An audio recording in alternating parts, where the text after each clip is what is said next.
One. Well, hey, Dave Melinda here, Positive Polarity Podcast. Hope things are going awesome for you this week. I have a great topic today, which I think every entrepreneur better have a pretty darn good understanding of in their business, or you're not going to last very long. So I'll let that kind of sink in. Which word could it be? I'm sure there's plenty of people thinking cash flow or accounting and different things like that. We're going to talk about the best word in our business, and that's sales. And I have a question for you to start. And I want to just ask, like, how intentional are you with your sales? I run into people all over the country that are very intentional. And then I run into people that have this mentality of the magic 8 ball mentality, where it's like they're going to shake it and go, how are my sales going to be today? And it says, not good. And then they're like, oh, well, I guess I'm not going to have a good day in sales. So I found somebody who happens to be real close to our hometown here, and I'm honored to be hanging out with Jordan Stupar. How are you today, my friend? I'm doing very well, sir. How about yourself? I'm doing great. I'm excited to learn more from you today. You're the founder of Stupar Enterprises, and so fill us in on what that actually means, because that your name doesn't give it away. So fill us in on what's going on over there.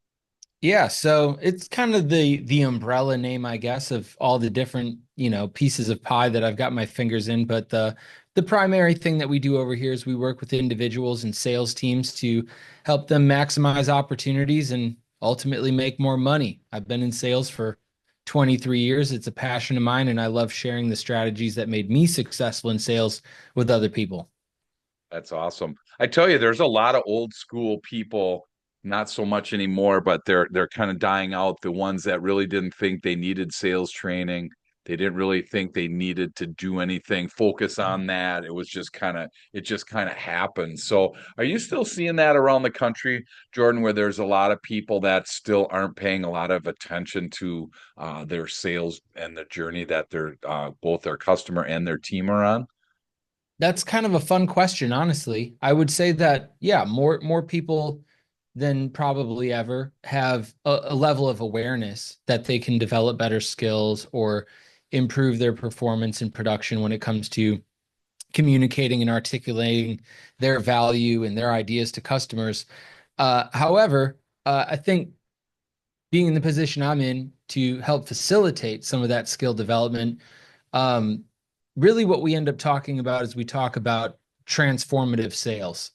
I mean, there's some things that you can do to get better, but what's required of you to get better in any area of your life is going to take, a steadfast commitment, an investment of time, energy, and money, and ultimately some intentional work. And I think that some people, despite the fact that they have a level of awareness that they can improve, some people trick themselves into not doing such a thing based on the fact that it will require some type of investment, whether that's time, money, energy, or an intentional work ethic. So, um, as always, I think it's probably a similar challenge to anybody that is selling weight loss training or any other thing that could help improve somebody's life. But end of the Sure. day, I would agree with you. A lot of people do have a level of awareness that they can improve their skills. Well, I'll tell you what, you had everybody excited, Jordan, until you said time, energy, and money. There's this get Yeah. rich quick thought process in business today. Man, I don't know about you, but I get inundated on LinkedIn with people saying I can work less, give them my money, and they'll make me richer. And I get all the thoughts and the concepts, but I've been in sales for 40 years and training for a lot of that. And it's like the same scenario. It's like, man, there is no get rich quick. There is no shortcut to this. So I just want to say up front, if you're looking for a shortcut, probably not the right discussion to be following because, Jordan points out right away, there's time and energy and money that it's going to be required in order to do this. Now, yes, there's some simple things you can probably do. There's some little, shortcuts that you might be able to take. But when you're talking about transformative sales, you use those words, Jordan. What does that mean? Because there's probably a lot of people listening that really never heard transformative and sales next to each other. So let's Yeah. start there. What does that mean to you? Yeah. I would say using a sales career or a sales job as a vehicle to transform the trajectory of your life. I have hundreds of clients that I know right off the top of my head that come to me making $150,000 a year, which by average standards is a good chunk of money. But to those folks that are ambitious, they want more. And so I work with them, and over the course of several months or even several years, I've watched several of these people go from 100 to $150,000 a year in sales commissions to seven figures, and thereby literally transforming their access to uh, experiences in life that they just simply couldn't have at a lower level. And that again, it transforms not just their life. And so it's a ripple effect to their family, better health care, better food, better housing, better cars, better clothes, better education. Absolutely every experience that we all have on this rock floating through space is Sure. predicated by how much money you can throw at it. And so I love to help people understand that they can use pretty much any sales job as a vehicle to establish a transformative life and grow through that, because there's just no limit to what you can really do as a sales professional. That's awesome. And I love that you use professional. I think of the salesperson as the amateur, and I think of the sales professional as, the expert. And we're all consumers too, Jordan. So that's what's funny is we've all experienced that sales professional that treated us the way we should be treated. And then Yep. salesperson, right? That just didn't really do a very good job of that. So do you to work with people that are just starting out as well as people that have been in their particular industry for a long time? Yeah, absolutely. So the most fun that I get to have is with people that are kind of starting, brand new or haven't experienced any real type of, professional sales training before, because it'd be like me taking dance lessons right now. I don't know how to do anything with my feet on a dance floor. So if I took dance lessons, I would in one lesson with somebody probably become 4 million% better. And obviously, that's really fun to watch. Also, equally fun to take somebody that's already earning seven figures and turn them into a multi seven figure type of earner by using the smaller, detailed changes and micro processes that help make what they do more effective. So it's fun all around for me. But yeah, I work with people who are don't even know what a cold call is to people that have been in sales for a very long time and have already established themselves with some success. Wow, that's awesome. I just was with at lunch with a couple of my compadres, and they're both in sales, and one guy's only been in sales about less than 2 years, and he's like, are cold calls effective anymore? And it's just interesting listening to different people's perspectives on that. Agree. But like you mentioned before, it's funny, you don't have to the newbie, the people that are fresh in this, you don't have to untrain them on bad habits, which I think is probably really helpful because there are some pretty darn bad habits Yep. that we've seen in the sales world. So before we jump into that though, Jordan, I kind of want to back up to your journey because in doing my research, I noticed that you weren't always in the entrepreneurial space. So you started in corporate America. And like we talked about before we jumped on today, there's a lot of people listening from around the world that really want to start their business, but they don't know how. They're at Yeah. various stages of it. So whenever possible, we try to unpack that journey. So why don't you, if you feel comfortable, share whatever you feel would help the listener about their particular journey on where they're at now. Yeah. If you have a ambition to start a business, it's really as simple as making the decision to do it and backed by some swift and quick action. Um, I think the thing that holds people back or allows them to hesitate for whatever period of time is the unknowns. And look, there's going to be a lot of unknowns no matter what you do. Um, and I think the thing that probably helped me have the higher level of comfort of taking the proverbial entrepreneurial cliff dive and, build the airplane before I hit the ground is Sure, my sales skills.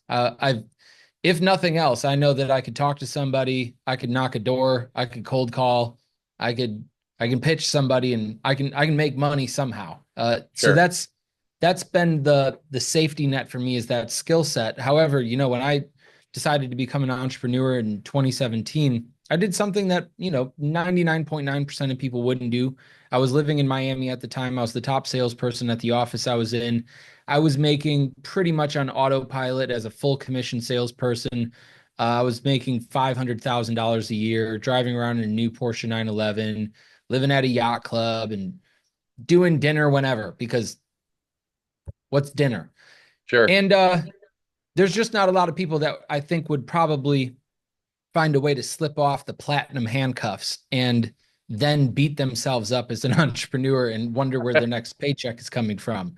right, So again, my sales skills was kind of the safety net, but to be totally fair, when I quit that job and I resigned and I went back to the little yacht club, I realized I didn't know anything, not a thing about yeah, business. I realized that if I called somebody that wanted to buy something that I could create, I don't even have a way of swiping a credit card right now, or yeah, like collecting their money. So like sure, I had to figure out what a landing page was, and then what credit card processor to use, and how to integrate the two. And sure. you're if you're going to start a business, there's going to be a lot of unknowns, but you're never going to know those things until you are confronted with having to figure out what those things actually are. So just do it. Yeah, that's great. I had somebody I asked this question to, and I always put a caveat. There's no right or wrong answer. So don't follow Jordan, don't follow Dave, just follow what's right for you. We just are here to kind of offer advice. I had somebody, a guest on the show that got married, and then 6 days later, Jordan quit his job and started his company, and it was like an epic fail because they just figured, oh my gosh, it's so easy, anybody can do it, right? And I'm not saying it's easy or not. I'm not saying what he did was right or wrong. He had confessed that I should never have done that to my new wife, and she wasn't on board because he came home and said, "Guess what, honey? I quit my job and I'm starting this new company." And it was Oh just not a boy. good situation, right? But I think I like the word unknowns because that's one thing, that probably being in corporate America, having a 9 to 5 job does give you, is that security, even though you could get laid off, you could get bought out, you could get a lot of things. But I think to help the listener with the unknowns, that's why there's mentors and coaches like us and accountability groups. So I'm just curious on your journey, Jordan. How did did someone help you? Was it all you? How did you kind of navigate those waters once you learned you wanted to do this for yourself? Yeah, I mean, thank God for the internet. I started off with some Google searches like how to run a credit card, and Stripe popped up, and I was like, okay, there's my payment gateway. And then I found I think the first little website thing I built was ClickFunnels. So oh, Russell Brunson owns that company, I'm going to go buy all of his little secrets.com secrets books. And I just sat and read all those books, and I'm like, okay, I can build a funnel now. uh Now I need to figure out how to make video, so I bought a camera and I started going on to iMovie on my Mac and made some of the worst videos of all time, but posted those on social media and got a little bit of exposure, got some people to Sure. click on a link. And Yeah. um, yeah, I just kind of did it all myself. Okay. Today, I have I just helped a $100 million a year construction company build out a 6 month long automated follow up and rehash system inside of their own CRM, and also tidied up their proposal tool and matched a bunch of fields and did all this technical stuff. And they're like, "What, did you do that personally?" I was like, "Yeah." They're like, "How do you know how to do that?" I'm like, "Bro, because like I've done everything in my own business from scratch." So Oh my um, gosh. understand that the skills that you develop while starting a business are going to be tremendously valuable, not only to yourself, but I mean, to Sure. other people as well. So, I mean, it's an incredible skill set to have.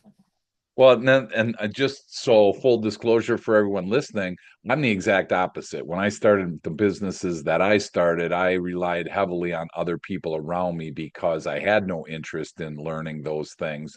Not again, there's no right or wrong to this. We share this so that you get the sense that you get to create your own path. You get to carve out what works best for you. If it works well for you to know the ins and outs of that particular business, service, product, whatever, go for it. If it's like if you're like me and you didn't want to do that, you wanted to go in a different route, go that way. There's no right or wrong to this. That's the power of this journey is you get to create it yourself. So um thank you for sharing that. It's just fun to watch, and now the big question is would you ever go back to being just hanging out in corporate America? Hell no. No. No. In fact, my entrepreneurial journey is going to be significantly and profoundly more difficult than probably anybody listening to this. When I quit my job and resigned and I started my first business, I got sued by my former employer uh, for no real reason other than just make an example of me because I was the top sales guy and he probably didn't want to see other people leave. And Sure. literally, my business, due to lack of funds, he was tremendously more financially successful than I was. I actually had to shut down my business and I had the opportunity to pop in and get a job and do something else to kind of sustain myself during that time. But I decided I'm never going back and getting a job. So I've always been an entrepreneur. I've started 5 different companies from scratch, scaled a couple of them, sold a couple of them. This is the main one. And yeah, no, I will never go back. Couldn't do it. I'm unemployable and not manageable. Oh my gosh. And it's so funny that you say that because again, in over the years talking to different people on the show, I had somebody that was like, I went back and then I quit and I went back and then they were like, I'm gonna stay in corporate America. There's no right answer to this either. And again, I want to make sure that everyone listening understands the flexibility, understands like, in this case, he feels like he's unemployable and he's unmanageable. Well, hey, you know what? He's self-aware enough to be able to share that, and that then guides and moves him in whatever direction he needs to go. Maybe you're listening and maybe you want to do it for 5 years and jump back in. Maybe it's just a side hustle. I mean, there's no right or wrong to this. So again, I appreciate you sharing that, Jordan. So hey, we're going to take a quick break, and when we come back, I want to jump into some of your strategies that you've used over the around the country and over the years. So we'll be right back. Welcome back. I'm honored to be hanging out with the founder of Stupar Industries, Jordan Stupar, and you are working in the sales training and sales coaching arena, which is awesome. And so I'm just curious, what's some of the things that you see that people are really struggling with? Because I know that some salespeople have these huge blind spots and they don't think they're struggling with anything. They think they're the rock stars, which again, there are plenty of them. So I'm not here to say they are or aren't. But in your travels, what are a couple things that you've seen are generally stumbling blocks for people to, we talked before about going from a salesperson to a sales professional. So what are some things that you've seen that kind of help that people stumble on in their sales journey? I would say the most popular thing that people struggle with in their sales journey is a false self expectation of results.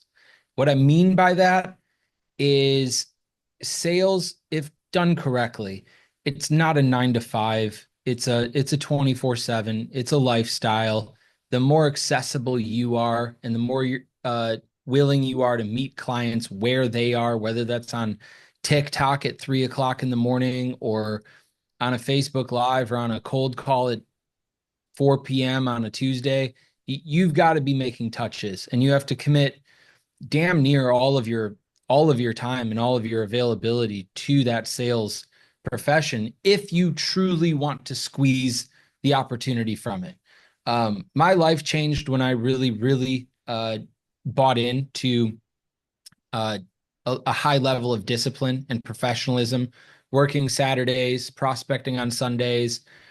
First one in at the sales office that I worked at 7 o'clock in the morning, and then staying there in Florida, cold calling prospects in Alaska at 10 o'clock at night because the rest of the country was asleep. And when I finally did that, I unlocked an ungodly amount of personal income and was able to put myself in the top 1% of income earners. And again, I think a lot of people feel as though somehow they're going to be able to quickly make way more money using the same work hours and the same work ethic that they have. The second mistake or failure that I see at scale with sales professionals is just a misappropriation of time. We all have the same 14, 40 minutes in a day, 24 hours in a day. And look, a lot of people scroll through Instagram, swiping through TikTok, wasting time on God knows what. And every single moment that you do that, you're cheating yourself because you're just not doing the thing that's going to help get you the result that you're looking for. And for those of you that are married or have kids, you're cheating on your family every single time that you are not working for the result that you could be achieving. You're cheating yourself and you're cheating your loved ones. And then the third thing would be most people seem to feel as though they're just going to get better with experience, which is true, but it takes a significantly long time to get better learning on your own experience as it does drilling, training, and receiving coaching from somebody that can literally collapse years into weeks or months. And so that's where I usually step in with what I do and why I'm passionate about what I do as well. It's awesome. Well, I tell you, those three. So the first one, talking about the 9 to 5, if you have that 9 to 5 mentality versus the 24/7 mentality, probably not going to be as successful in as an entrepreneur because I don't know about you, but I run into people, Jordan, around the country, and we talk about this, and they're like, I want to own my own business, right? And I'm like, well, come, I kind of want to hear why, because I just love the Yeah. reasons, from these amateurs. No offense, I was an amateur once, and I had the same thought. Oh my gosh, I want to set my own hours. I want to work, that book, the 4 hour work week. That's what I want, right? And, I want to set my own course and I want to call the shots on my own. And I'm like, oh my gosh, okay, number one, none of those three are accurate because you never call your own shots with a customer. The customer calls the shots. If you're truly integrated into their business and it's Friday at 9 o'clock and you look down and one of your, clients is calling, what are you going to do? I mean, you take the call and you stop what you're doing. So again, I think that's a great thought. If you're not willing to do the 24/7 thing, at least it's maybe rethink your strategy a little bit. And then that second one, that social media blind spot. Oh my gosh, there are so many people that just live on that phone. I just laugh when my wife and I go out for dinner and we do it every Wednesday for date night at least. And we look around and do you ever notice like that we saw one couple the whole time, Jordan, we were there, they're on their phone, each other. I'm like, I hope they're texting them each other because it's just so lame for them to be sitting next to each other, across from each other, and zero communication. So I Yeah. love that, you talked about that. And then the third one, which I think is probably the most important, is why would you possibly think that you can get through your career without training? That would be like a brain surgeon just figuring out, hey, I don't know, I don't need to go to school. I'll just kind of, just wing it. And it's like, man, I run into so many sales professionals, so many sales people. They're not professional, they're just winging it. And you ask them Yeah. about training, they've never done it, they don't want to do it, they see no value in it. I mean, it's just so those are three great spots. So it's crazy when you see somebody that is not interested in training. I mean, do your like sales skills kick in, or do you are just like, ah, whatever, I'm out? I mean, do you try to take that on as a task, or do you just move on about your day? I will I'll try. Okay. I'll always I'm happy to get off the phone with either a new customer or somebody that hates me. Yeah. I have no problem telling somebody the truth, and I have no problem asserting all the pain that I've gone through to get to where I did to let them know that I could help. Yeah. Um, I'll try it. I will say that, it's hard to fix that type of broken mentality. Somebody needs something to happen to them to help wake them up. And some people never wake up and they just meander on through Yeah. their careers or whatever. But there's a couple that end up, snapping into reality when I'm able to talk to them, and those are lifelong clients because they end up changing their life, their whole perspective, and Sure. their family's trajectory through life. Yeah. Wow, that's awesome. And I know you get paid a ton of money for what you do, and you should, because you are transforming people, you're transforming careers and lives and families and generations. So every dollar that you get, it's definitely worth it. I'm just curious, is there any simple things that you can share, just kind of, open up the kimono briefly for us, and we'll do the Men in Black pen at the end so everyone forgets what you said. But I'm just curious if there's one or two tips that you have in your toolbox that you feel comfortable sharing with us. Yeah, I mean, I have a whole ton. A lot of honestly, what I do teach is awfully simple. I think the thing that anybody listening to this could immediately do to have more comfort, more confidence in some type of sales scenario is just be you. And that sounds completely trash because what does that mean? It means really honestly, just be the best version of yourself. Yeah, Bring the most charismatic, highest level of energy, most enthusiastic, best attitude, just got out of the gym, you actually ate a salad for lunch, you actually spent 20 minutes reading a good book. Bring that version of yourself to your customer interactions. And without any additional sales skills at all, you'll get more people to say yes because money is attracted to energy, because money is energy. And we, as people, are energy. So, for instance, here's an actionable way of achieving what I just said. sure. Instead of calling somebody, instead of using your thumbs to text them, instead of using your, I guess, 8 fingers, well, you're using a space bar, 10 fingers to type out an email Yeah, and do this salesy thing, get your smartphone out. Everyone has one. Open up your camera, type in that person's phone number, and send them a selfie video text message of your face. Put a smile on yeah, your face and do it from wherever you're currently at. And sure. let somebody know. I was thinking about you. I wanted to put a face to the name, let you know I'm a real human being over here in Waukesha, Wisconsin. I would love to connect with you simply to provide you with the information that you need so you can make the best decision on buying a car, buying a house, buying a software system for your business, blah, blah, blah. Insert your product. And look, I've been using that since 2013. It's helped me literally make millions and millions of dollars Wow. because it's just a personalized approach. Nobody else does it. And it allows the person with the energy, the charisma, the enthusiasm to shine. And that's Yeah. hard to forget. Wow, that's so cool. And I'm just hearing right now, Jordan, all over the world, people going, yeah, but, right? Yeah, And it's like, but I yeah, can't do that. It takes too long. I'm not good at that. I don't like how I look on video. I mean, there's all these excuses. And again, you can have those, but don't be mad at Jordan. Don't be mad at me when your sales don't go anywhere. This is why your sales don't go anywhere. If you're not trying anything new, you know what? You're following in the same footsteps as Blockbuster. Man, they had 9,000 stores. They went to one because they refused to change their model. So you can not change your model. Don't change your model. You know what? Continue to don't even use the fax machine. Don't even email. Just handwrite a quote and put it in the mail. And cross your Whatever you fingers. got to do, right?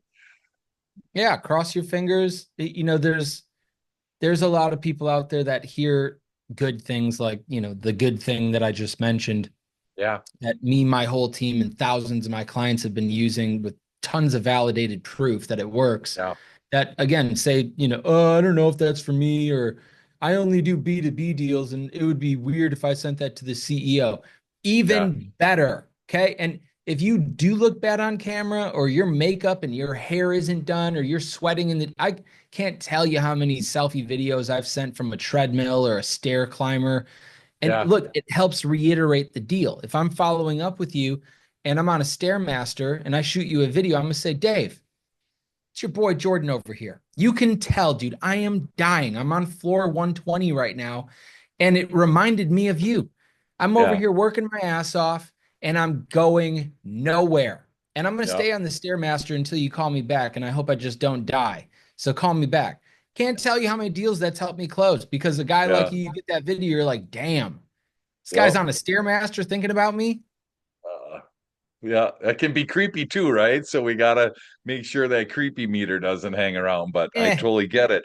Thinking outside the box is a great way, for us to build on our sales and improve our journey. And I think the worst words in business are, you know what, that's just how we do it around here. Grandpa did oh, it this way, my dad did it this way, his dad did it this way. We're not changing a thing. And again, you don't have to, but I just don't want you to get don't be mad at Jordan. Don't be mad at Dave because we are giving you some ideas and Jordan's uncovering some cool ideas for us. I know another one, and I want to start to land the plane today. You have what's called cash cards. So fill us in on what those are because I saw them on your website and those things are pretty cool looking. So fill us in on what those are. yeah. So about 4 years ago, um, I was looking out the window at my house and I was thinking like it'd be cool to have a cool lead magnet that lots of people wanted, and what could I make? And so I thought about putting objections on flashcards. And then I went and did a Google search and I realized, holy smokes, nobody's ever done this before.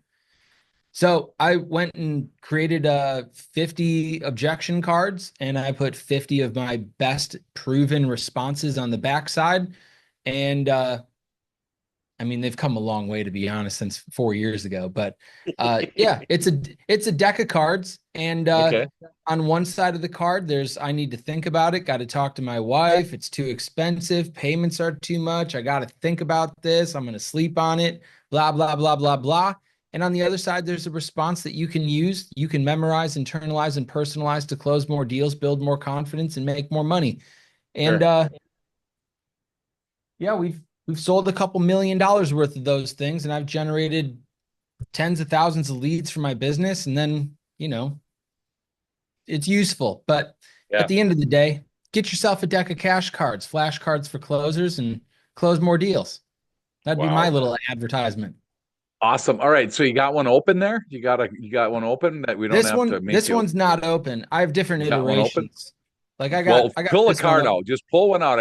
Let's just use one as an example. I want to pitch this thing good right here. Sure. Here, I'll give a great example. I know one thing that any of you guys are probably struggling with is your price is higher than their price. In There other you words, go. I can get whatever you do for less somewhere else. Yep. Now, what a lot of people do is they just try to match price or give a discount or they try to Sure. reiterate why they're so much better than somebody else.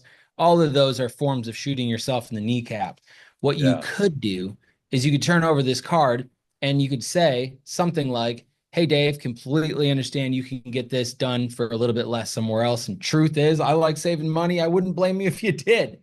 Right. But out of curiosity, and I'm not going to say that we would, or that we should, but Dave, if Yeah. we were able to somehow match the price of whatever you're thinking you could get somewhere else, Yeah. who would you rather do it with?" And that's where 100% of people say, "Well, I'd rather do it with you." And you Yeah. can say, "Great. Why would you decide to go with us if for some reason we were the same price as somebody else?" and they'll reiterate to you what they find valuable: quicker turnaround time, better quality, blah, blah, blah. And then you can say, great. Now you can see why we charge just a few dollars more than some other guys. And then here's my haymaker for you guys sticking around on this podcast. This is the main question. When is the last time, Dave or customer, that you truly regretted paying a little bit more than you could have for a better product, service, or experience? Yeah, never. And that's the answer everybody gives, and then you end up Right. swiping their card. Yep. Wow. There you go. Wow, those are cool. So those are cards that you created. There's 50 objections, and then on the back, there's opportunities on how to potentially fix those. I love that piece. That's way cool. Thank you for sharing those. Um, so where can someone find those if somebody listening right now wants to get a copy of those cards? Jordan, what's the best spot for them to go? You can just head over to jordanstupar.com, JORDANSTUPAR.com. And they're hanging out there waiting for you, and they get shipped Right from there. the shipped and made. Are they made in the U.S., shipped in the U.S.? How do you guys 100% have it? manufactured in the US out of our manufacturer down in Orlando, Florida. We don't source out anything out overseas. They're high quality. And yeah, then they ship them up to our office and our warehouse right here in Waukesha, Wisconsin. And we've sent out over 70,000 decks to all 50 states and 48 different countries worldwide. Oh my gosh, that's awesome. So cool. So tell us as we land, what would your tip of the day be today? Maybe it's something that we covered, maybe it's something that we haven't covered yet, but what would your tip of the day be for a sales person listening that wants to turn into a sales professional? It really boils down and it starts with the person making the sale or becoming an entrepreneur is sit down and do this one thing. Turn off your phone, turn off your TV, put it on do not disturb, whatever you want to do. No distractions. 30 minutes on the clock, lined sheet of paper, a pen, a crayon, a pencil, whatever. And at the top of that page, write down, what do I want? And do not write down anything else other than what comes to mind for the period of 30 minutes. After 30 minutes, don't look at the top of the page. Look at the bottom of the page. That's where all the gold is going to be located. And then circle the thing that you want the most on that list and figure out, is getting better at sales going to help me acquire this? Is starting a business going to put me in a position to acquire this? And then spend another 20 minutes on that next sheet of paper, writing down all the things you're willing to sacrifice for the things on the first sheet of the paper. And then you've got literally an entire lifelong blueprint of what you're willing to let go of for what you want most, and be authentic about it. And that really answers that question we started with, is how intentional are you with your sales?